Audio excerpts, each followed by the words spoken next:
All right. And I think we're gonna stream live this video. It's like the first episode of this new show called Goodfolks, and you're the first guest. We're trying to celebrate this new show with having Djihad, Vladimir. Am I gonna call you Vladimir or your second name, your family name? Well, you can call me Djihad or Vladimir. A lot of people call me Vladimir, especially the ones who follow me on Facebook. But I prefer Djihad Delicious, because the name Djihad has a lot of amalgamous meanings to it. So I made it on Instagram. I went on Instagram. I'm like, how can I make this name cute? So I was like, Djihad Delicious, you know? Djihad Delicious. Yeah, Djihad Delicious. That's probably one of the most creative, unique names ever. Djihad Delicious. And it's very simple. It's very, everyone can understand what delicious means. Yeah. You know? But what do you mean with delicious? Like, because I was thinking, I'm brown, and I'm like chocolate, so I was like Djihad Delicious, okay, you know? Okay, all right, let's not get into that. All right, so yeah, that's like the first episode. We want to celebrate it by having you, Djihad, like to talk about who Djihad is and what you do.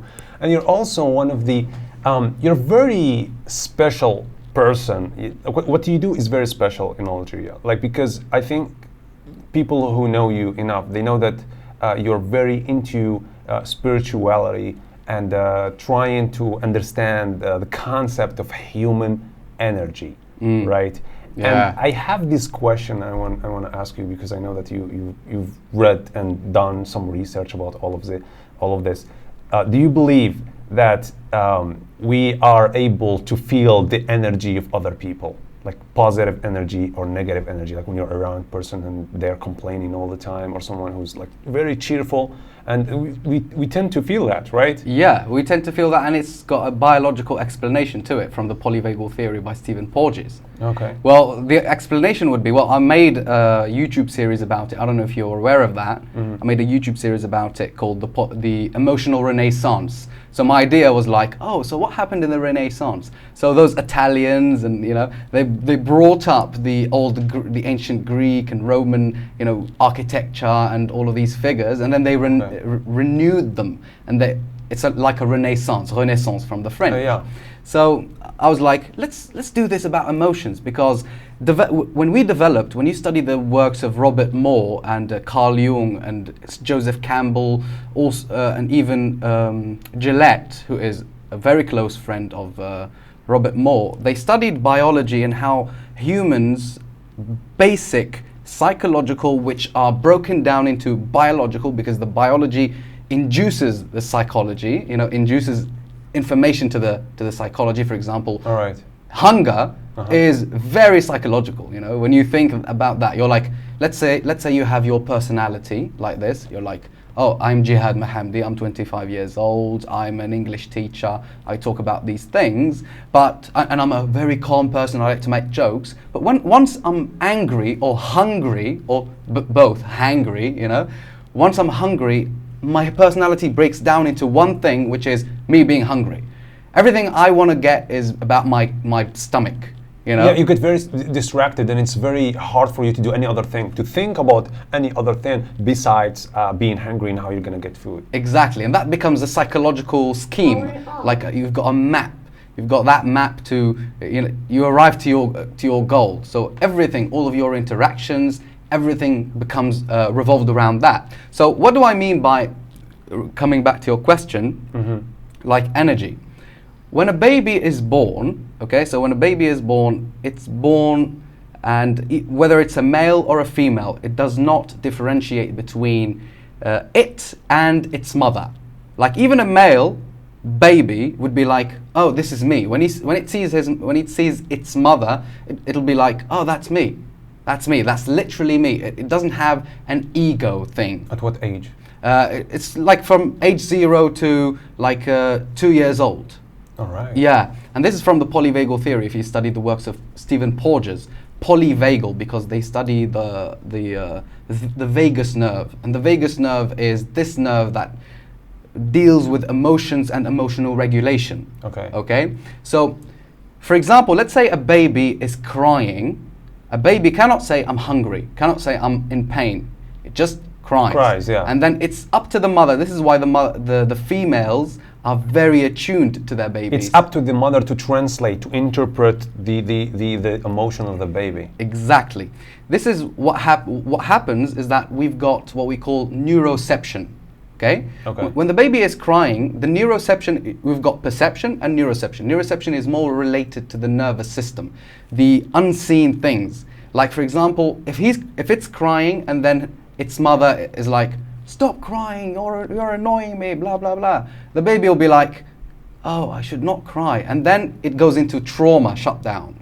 Okay, I can't go into that right now because it took me like 5 videos or 30 minutes to explain this. Yeah, so like what trauma basically is. Maybe you can tell people where they can find more information about that. Yeah, go on Jihadalicious on my bio. You can find my link, the link to my YouTube channel. It's called Seeds of Algeria. And you can find all of these because I've made a whole course, an explanation about the polyvagal theory. So what happens? Trauma is basically the nervous system being blocked. Like you've got an emotion that needs to leave the body, and this is a biological mammal thing to do. The electrical charge from the nervous system needs to leave the body. But what we tend to do in our modern day society, because we think a lot, we have a lot of intellectuality, we block it. We're like, oh, I shouldn't express this. And for the baby, when it's like, oh, I'm crying, I need this, and then but my mother, my caregiver, is not showing me the safety. And safety is related to what we call the ventral nervous system, okay? The ventral nervous system is actually not the ventral nervous system, excuse me, it's the ventral vagus nerve. The ventral vagus nerve is related to social engagement. Like it detects visual cues of safety and connection. When its mother is like giving him all of these micro facial expressions of disconnection, the baby will go hostility. The baby will get into trauma. It'll be like, oh, the world is not safe. Yeah. But what should the parent do? Like if you were a parent, okay, and your baby or your kid does something wrong, how are you going to show them that this is wrong? Yeah. If you're not gonna, show like a very angry face. Exactly. So there are plenty. There is this question has many layers. Like it depends on the age. Like for example, if a little baby, if a little baby does something wrong, there's obviously a very different map to deal with it. But if your child is 4 years old and gets a grasp of the world and all of that, because a baby basically the only muscular reflex, that's the strongest muscular reflex in a baby is the lips, the facial, this area here, because the first thing that a baby does is suck. It's like suck the milk out of its mom's breast, and that is like the first thing, the first reflex. And then the hands, they start, this is the work from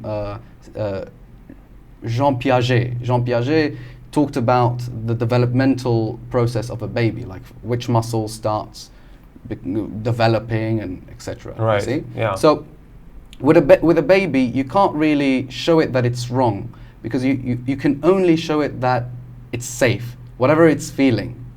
And what's very complicated about this is that now that we became let me rephrase this.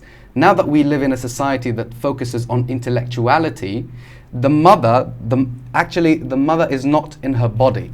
So this is the concept of polyvagal theory. The polyvagal theory, it gets you in touch with your heart and with your sexual organs, which gives you feedback to the brain, and you can have this sort of like intuition to deal with other people. And this is where energy comes from. So the baby, for example, the baby that grows up with parents who do not show it love and security, the way it would feel energy, like, oh, someone came in the room, and we feel this energy like from someone. In Algeria we say, I don't know, its angels are heavy, like Malaika dialu tqal. This is how we say it. And what that means from a biological standpoint is that the microfacial expressions remind the neuroception of the person from the past that, oh, this is not safe. I can recognize this from the past, and I've been through this, and this makes me feel unsafe. you know? Right. And that's like, we've got a lot of things to do in order to work with this, which is the works of Wilhelm Reich and Alexander Lowen, which is body-based therapy. And this is what I've been doing. I'm someone with social anxiety. You know, I have severe social anxiety. Sometimes it creeps up, sometimes I deal with it, but there is a method to the madness when you study these things. Right. Yeah. A lot of people are complaining about social anxiety these days, but to be honest, I don't really experience that. But it always fascinates me when people, when like it holds them back even from leaving home. Like when someone who has like very severe social anxiety, they just don't want to, you know, they don't want to get up from bed. And I'm not sure if you experience that, but do you provide any tips for people like to deal with social anxiety? Yeah. Yeah, I experience it a lot. Like, for example, last 2 weeks, I've been experiencing it a lot. Well, what happens is that, okay, so let me break this down as fast as I can. In the nervous system, we've got the sympathetic nervous system, which is the fight or flight mechanism of the nervous system, like the aggressiveness, yeah? When there is danger, you've got flight or fight. You fight or you flee, yeah? And then we've got the parasympathetic nervous system, which is the nervous system that deals with calm and regulation, yeah, rest and digest, and sometimes shutdown. So when we feel like it always goes back to the baby and how the baby was raised. Like when a baby is feeling unsafe, like in the beginning of its life, the repercussions of that will be social anxiety, general anxiety, OCD. So lack of safety. Lack of safety. This is why. But sometimes it's people who have been raised by parents who were very obsessed with making their child very safe. So the child didn't get the chance to go outside and experience real life and deal with bad people and deal with different obstacles in life.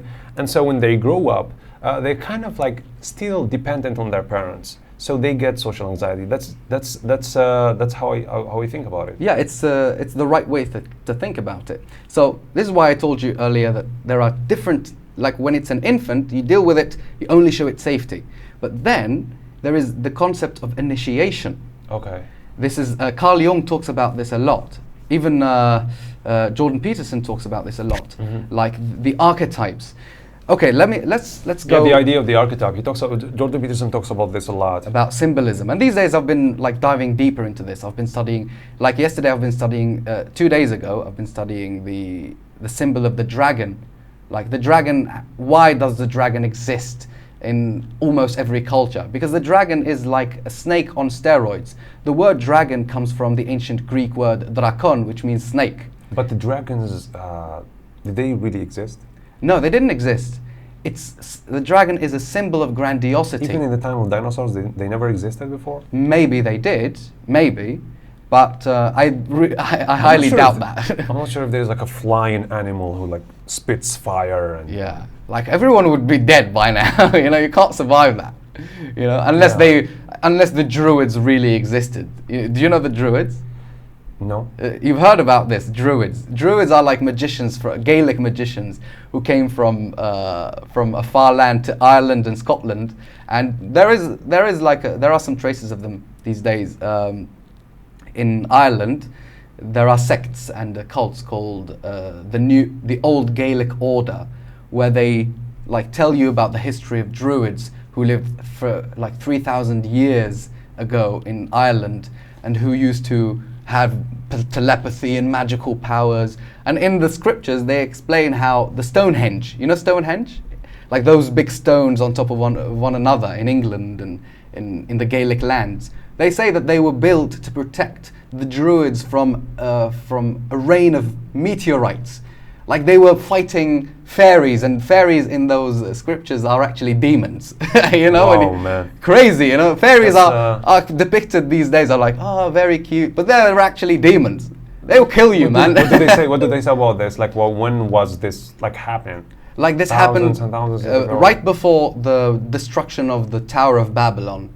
Oh, okay. Yeah, because the Carpathians are, now this here is like, No, I might be wrong about according to this. them. Yeah, according to them, the Carpathians came from Babylon and they situated themselves in Ireland, in the Gaelic lands. And one of the languages, like for example, if you study the story of Babylon, the Tower of Babel, they built it to communicate with God. They were like, oh, who's this God? Let's go and communicate with him. They built it and then they went there, and then God, this day was called the Day of the Confusion of Tongues. God like confused their tongues. Everybody started speaking a different language. Okay. Yeah, and Gaelic is actually one of the languages that were produced by that. Mm-hmm. Like some say it's Gaelic, Syrianic, and I think it's another language. I think it's Turkic language, like the Asian languages and all of that. So what happened there? This is a crazy story to tell because like I kind of feel uncomfortable to tell it, but let's do it. I love that. I was fascinated when I knew about this. So basically, the word Babil, like if you study like all of the three books, the three religious books, let's not dive deep into religion, but only this part. The Abrahamic religion. The Abrahamic religions. They say فَبَلْبَلَ اللَّهُ أَلْسِنَتَهُم. Balbala is actually the origin of the word Babylon.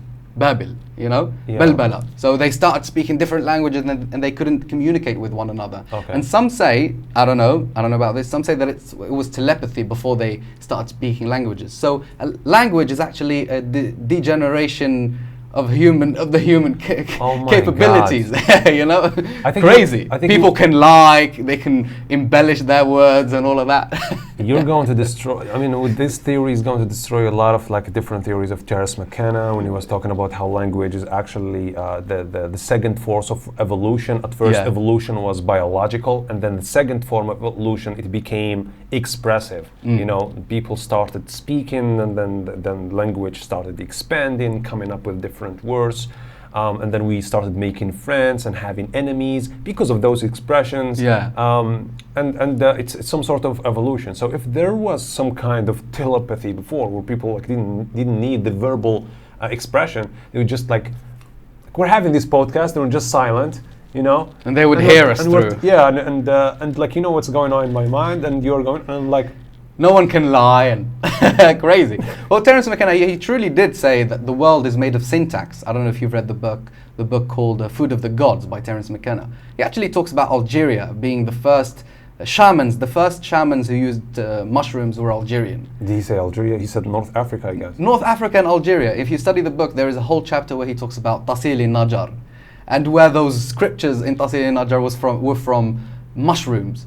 Like there was this woman, the first ever shaman that ever existed in the world, called the woman with the face of the bee, and she would like ferment these mushrooms inside of honey, and they would transform into alcohol, and people would drink it and they would dance, and then they get into these like explosive psychedelic dreams, and they would draw them on the Tasil-i-Najar. So this is from the book.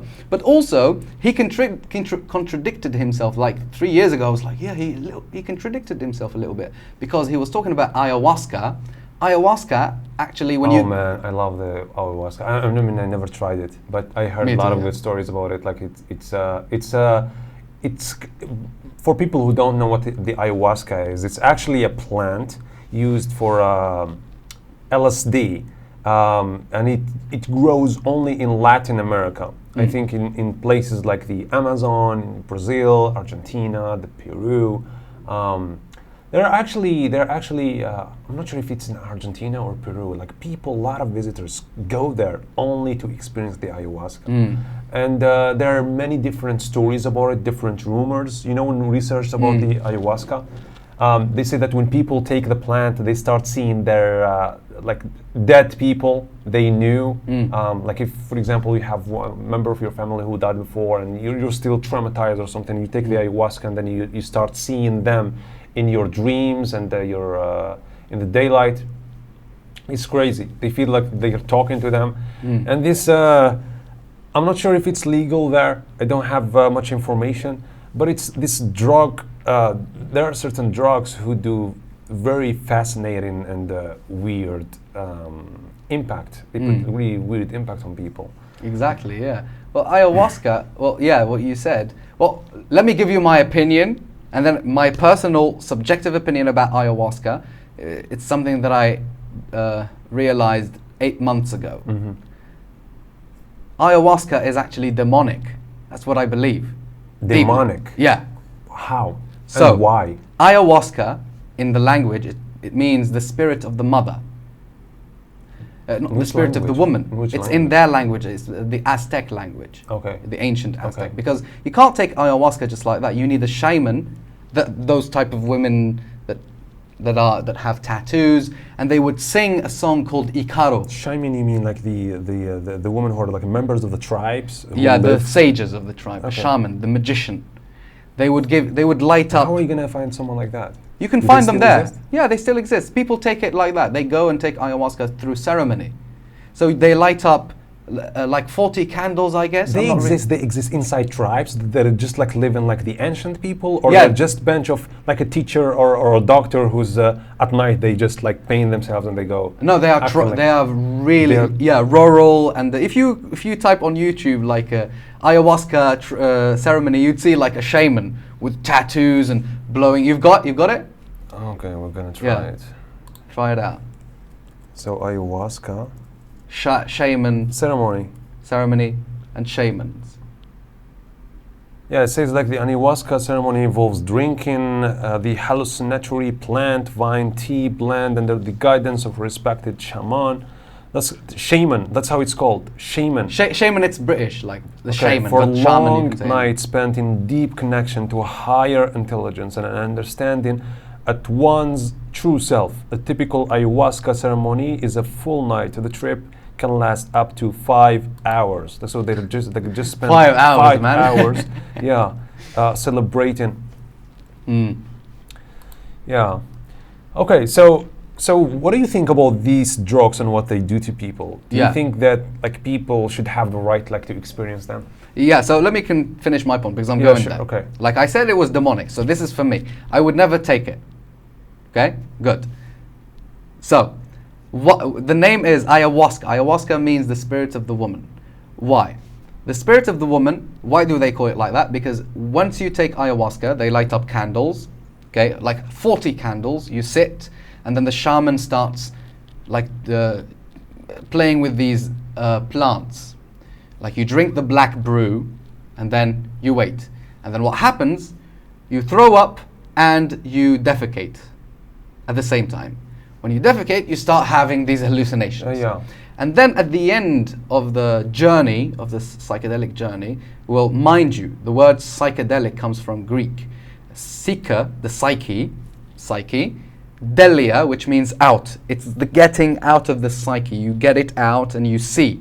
Like you have a thought. Like if you imagine, like say narcissistic, you would actually see a form of narcissism. You see it. So that's what it does. Like it actually like depicts whatever you're thinking about. It makes them in a physical form, and then you can actually see them. Exactly, and that's if we go back to Carl Jung's archetypes and all of that, you see all of the archetypes like being formed in front of your eyes. And then what happens by the end? A woman comes to them, and this woman gives them a piece of advice about their life. Like if you've seen in the podcast of Joe Rogan, there is Graham Hancock. He's the guy who he's an Egyptologist, and he went to the jungle. He went and drank the brew, like the black brew of the jungle, and he actually met that woman, and she told him to stop smoking weed. And in Arabic we call that al-iha. Okay, so I'm just gonna stop there because it's not my field of expertise, but that's just my opinion. And then, like in psychedelics, it's actually like all of these psychedelics. For me, they can be good, okay, but they can be very detrimental. People are taking these psychedelics just like that.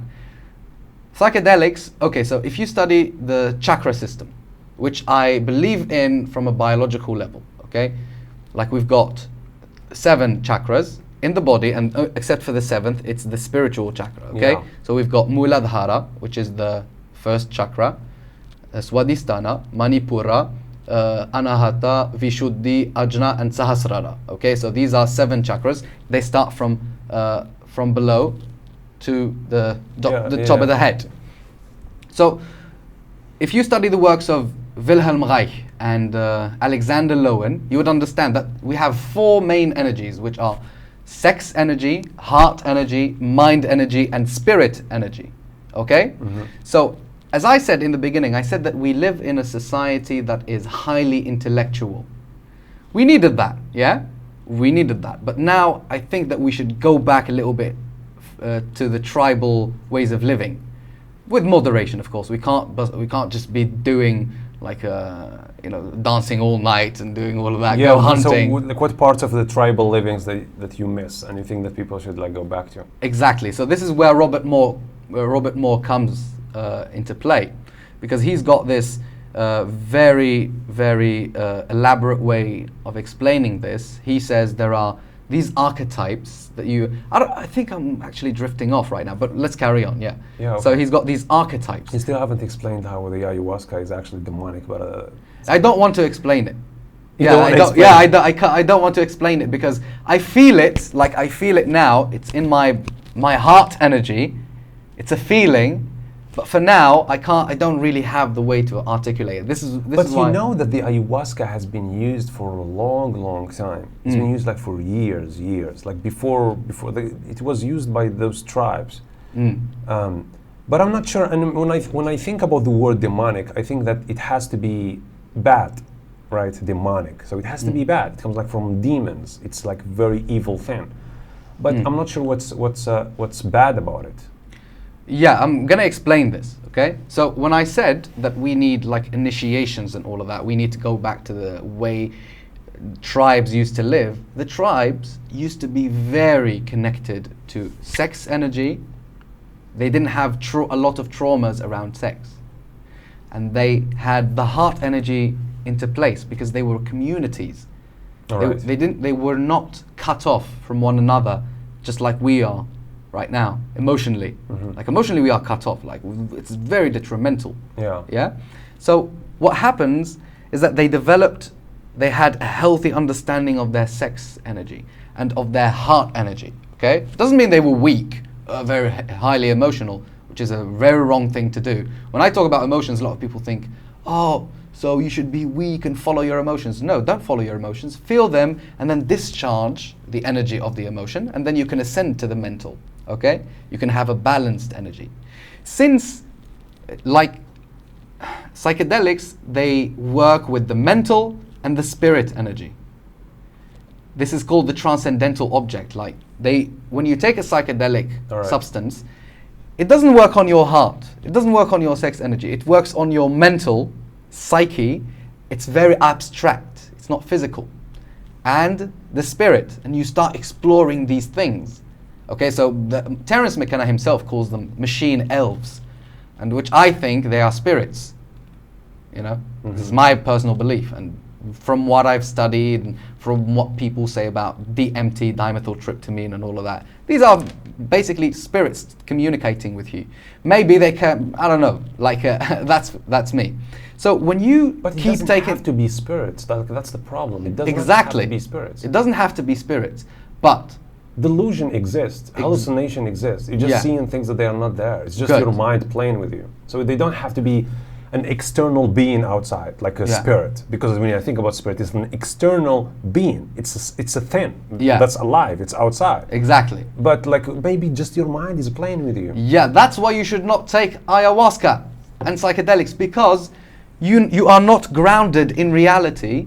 You have, like people, I'm saying this and I'm thinking of several people who take drugs and they have mental problems and they take drugs and they're like, oh, why am I like this? Well, you're fueling that delusion and this imagination that is not grounded in reality. And the way to ground in reality is by doing the work from the polyvagal theory, connecting to your emotions and then connecting to the ground and to the sex energy. Okay. Yeah, because when I say grounded, I literally mean being grounded. Like, for example, if, let's say, okay, so I'm going to go deep a little bit. These days I've been telling people that we should accept the concept of war. we should expect war to happen, and we should think about it all the time. Why? Exactly. This is part of the shadow integration. Okay. Because chaos can only be controlled when it's being prepared for. Like for me, I'm a victim right now because I didn't prepare for the pandemic and I'm suffering the consequences. Why? Because I was very oblivious of this. And my father used to say, hide the money, prepare it for the hard times. I didn't. And that was why, because I was delusional. I was not grounded in reality. I had all of these aspirations for the future. And why am I talking about war? But I'm not sure that you can be prepared about for everything all the time. Sometimes things that can like exceed. I don't know. Did you watch Mr. Robot? No. Yeah, I didn't watch it. It's a series. Yeah. It's a series. And I remember in the second season, I think that the guy was like very obsessed with being prepared all the time. Like he's this kind of person who gets really mad. He feels like very angry at himself if things mess up and he didn't see them coming. Yeah. And so once he was very disappointed. He was very depressed, I guess. And he met this wise African American sitting in his office. And then what the African American was telling him is that control is as delusional as the what do we call the horse with the horn? The horse with the horn. I forgot what they call it. The unicorn. The unicorn. Yeah, the unicorn is as fake as the unicorn. Uh-huh. And then he started explaining to him why control is actually fake. He said, like, one time my wife was driving my car, and she put the seat belt. She respected all the street signs and everything, but she crashed and she died. It wasn't her mistake. It was someone else's mistake who was driving in a car and then they crashed. He said, like, she was prepared. She was prepared. She put the seatbelt. She was driving safe. She respected the street lights. Everything was great.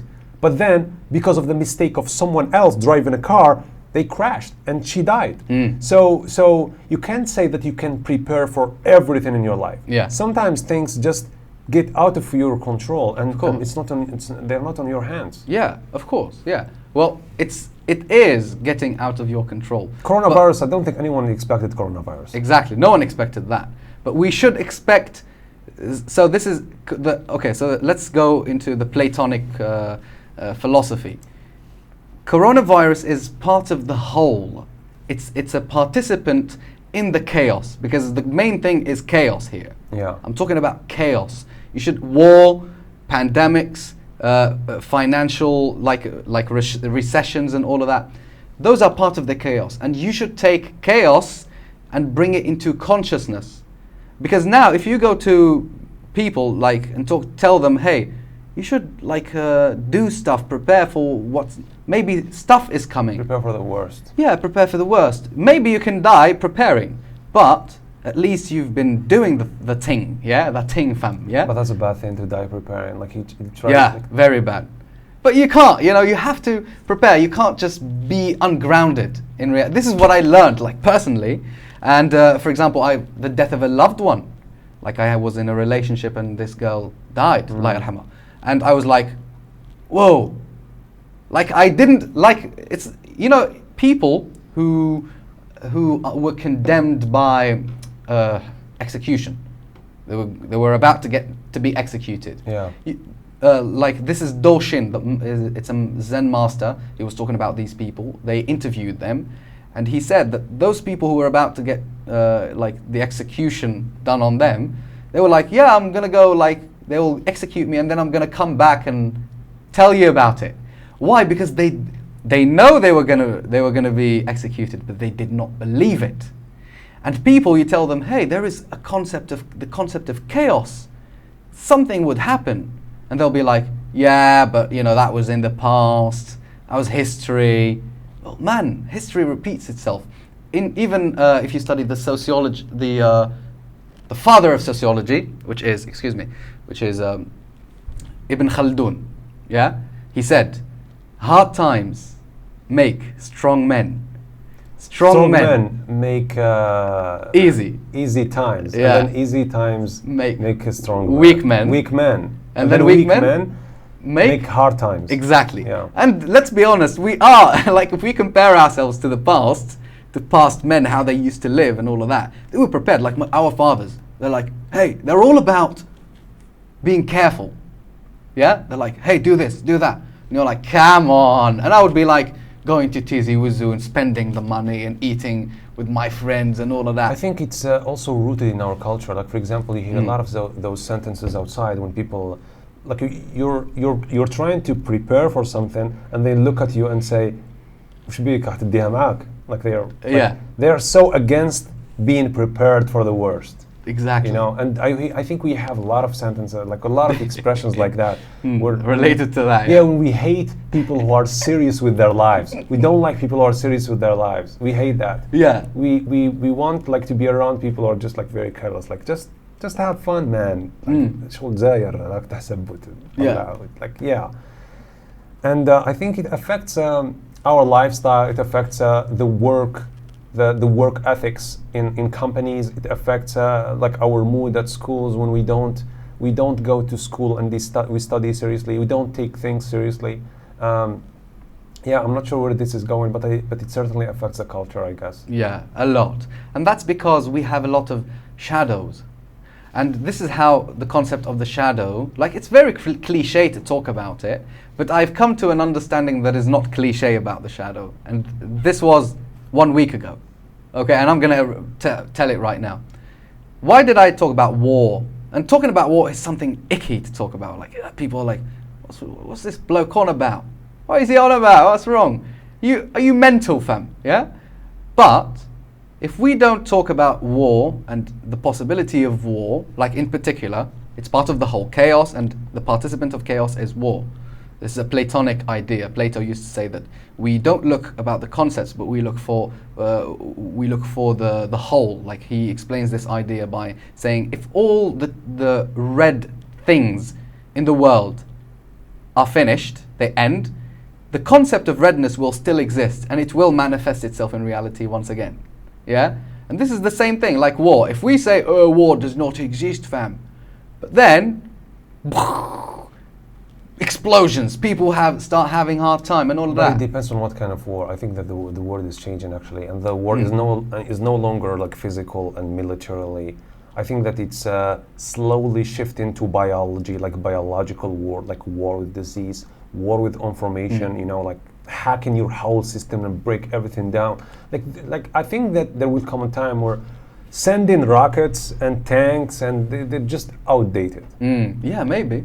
Yeah, I think we're moving to that. Like, we're seeing it. Like, for example, last time I was hearing the testimony of the Microsoft, Amazon, Twitter, and Facebook next to the American Congress, and it's like they're so worried that these companies are become so giant that they're controlling everyone's information. Like, they have everything. Facebook has grown so much, man. Facebook is now like influencing elections. Like, they can destroy someone's campaign easily and promote someone else, like all in Facebook, through different accounts, through hashtags on Twitter, you know. And I think it's changing. War is changing. The concept of war. Is changing. And what do you think, like, the next war would be? Like, be precise. What do you think? I think it's going to be digital. I think it's slowly becoming digital. Is it like is AI included? Of course, there is the economy. Like when some countries like decide to ban other countries, like dealing with them and exchanging services and products. Like, of course, that's understood. But there is also the digital war, when you're trying to ruin someone else's reputation, whether president or because we live in an age of democracy, right? Where people decide. And how do people decide? How do people decide if there is like a good if a politician or someone or a public figure is actually a good person or not? It's by following them and what they say, and usually this happens on social media, right? Following their Facebook and if you got like an army on social media who's working so hard to ruin that person's reputation, you know, and then out of the sudden, like they crash him actually, yeah, and they promote someone else. So you don't need to go and kill a person. You know, you don't need to do that anymore. You don't need to put poison in their food. You know, you don't need to do all that in order to shut them up. You can do that through social media. Just come up with something, propaganda against them, and you're gonna shut them down. They're gonna like, ooh, they're just gonna be, it's a different age, and I think we're seeing it. We're seeing it, yeah. Do you think AI would be included in this? Like let's say like in 10 years, like new technology like emerges. I'm not very familiar with the AI, but I think me too. Yeah, but I think I think we'll see what happens. I like the idea of AI when they emerge with a human being, like a human imagination, when you can actually.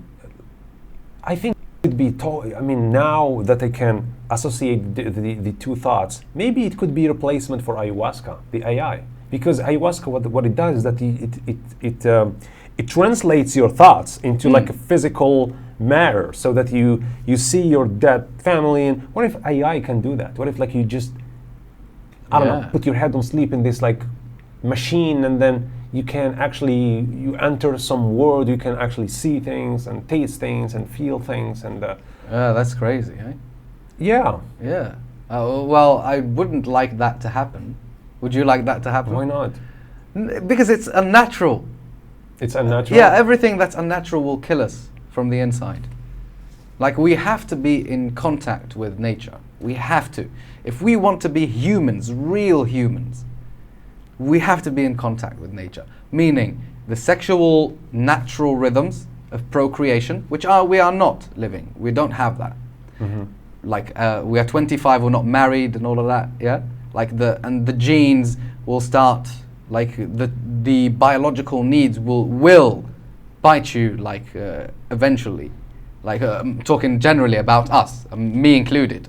And, for example, like if you study the teenage years, like teenage crisis wouldn't have existed if it weren't for this highly intellectual society, which doesn't mean intellectuality is bad, but the excessiveness of thinking is bad, because thinking is catabolic. Thinking, what thinking does is it makes you think and think again and try to solve problems from the mental without being in the physical. Right. Yeah. Yeah. That's like people who have depression. They're like, oh, how am I?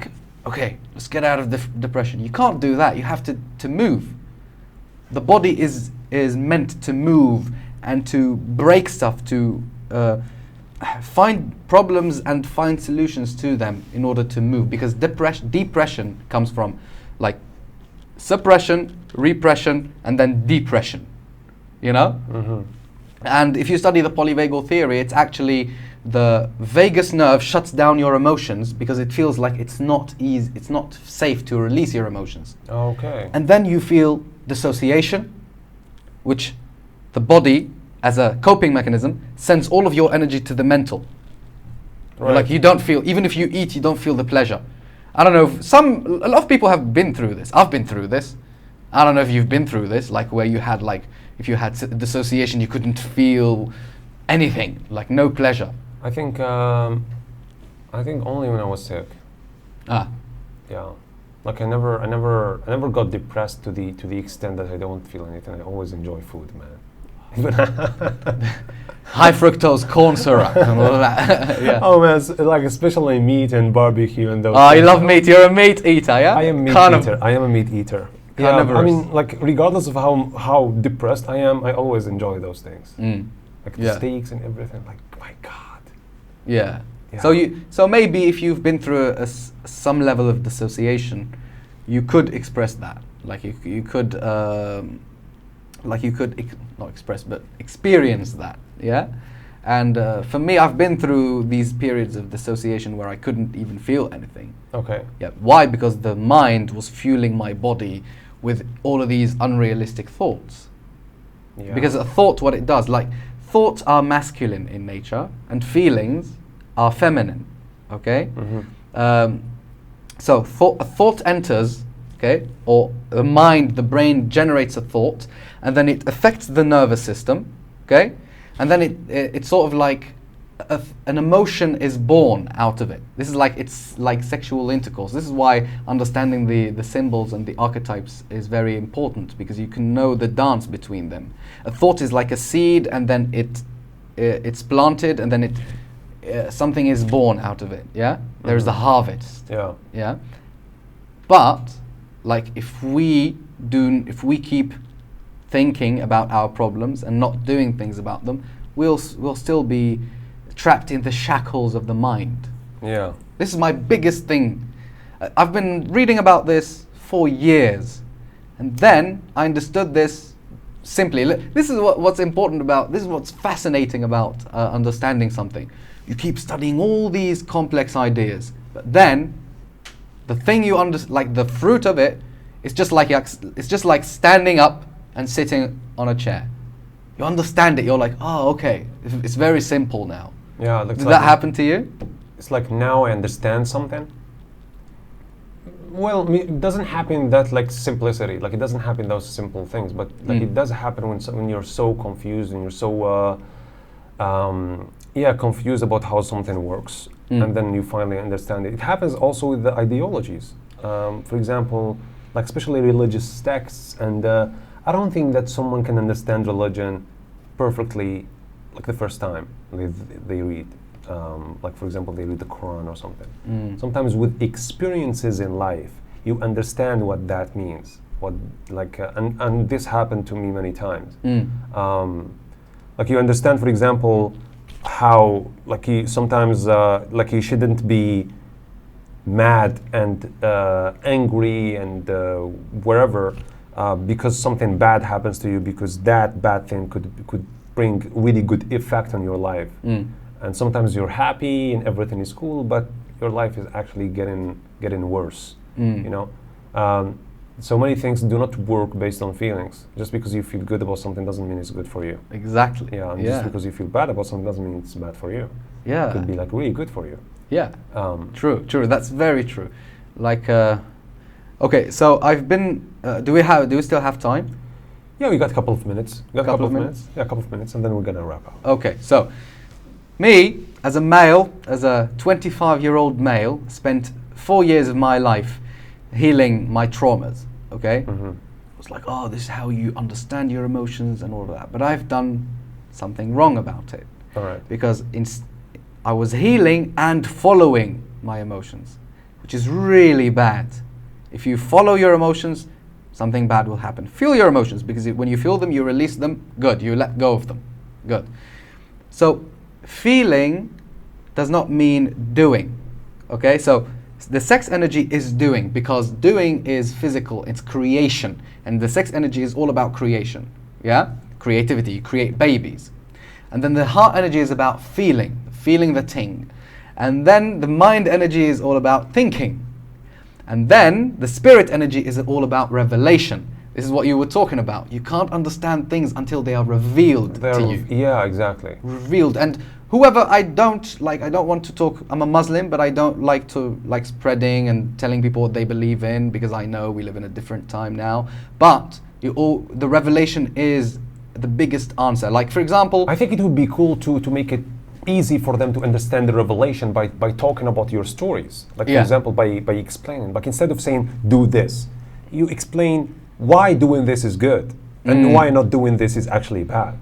So it's more like argumentative speech. It's not like you do this just because that's how it's supposed to be. Like, no, you do this because this and that, and if you don't do this, your life is gonna become bad, and you see.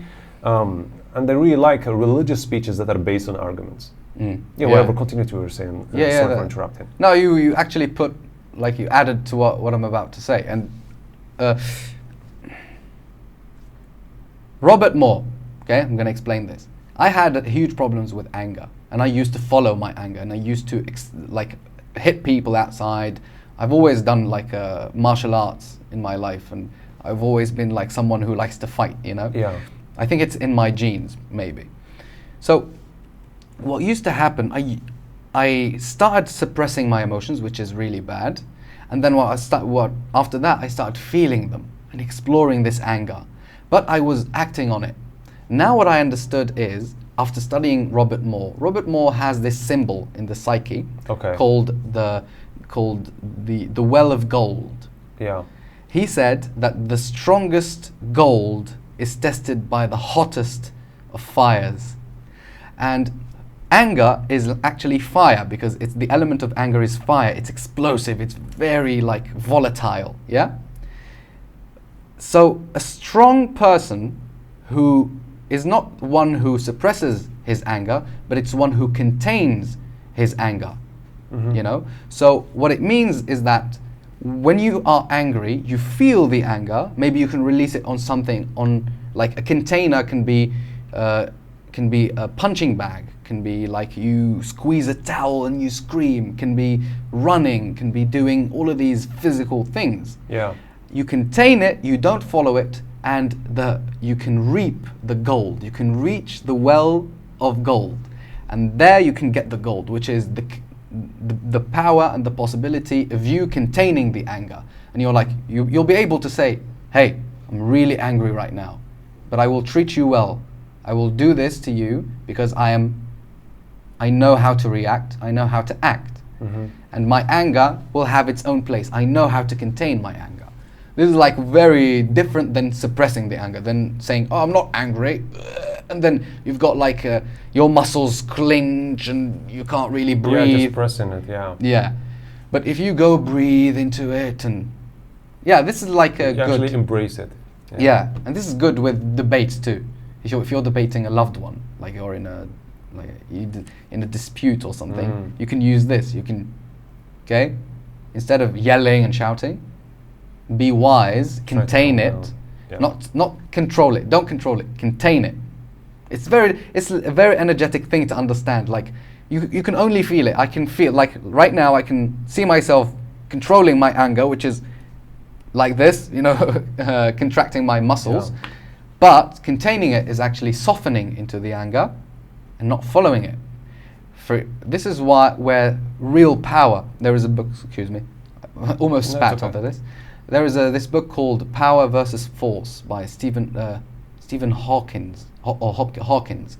He talks about how how power is better than force. Force it's like this, but power is like, for example, let me give you an example.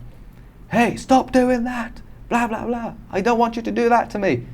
Power, hey, stop doing that. I do not allow you to do that. This is power versus force. And he actually talks about emotions, like from fear, lust, despair, anger. Anger is better than fear, actually, you know? Like if you are afraid, no, contain the anger. And it's something that I'm doing, like I keep doing. Yeah, definitely. So let's repeat this for the last time. So for people who want to check your work, they go to Djihad Delicious on Djihad Instagram. Delicious on Instagram. What about YouTube? Do you have a YouTube channel? Yeah, YouTube channel called Seeds of Algeria. Okay, go check Seeds of Algeria.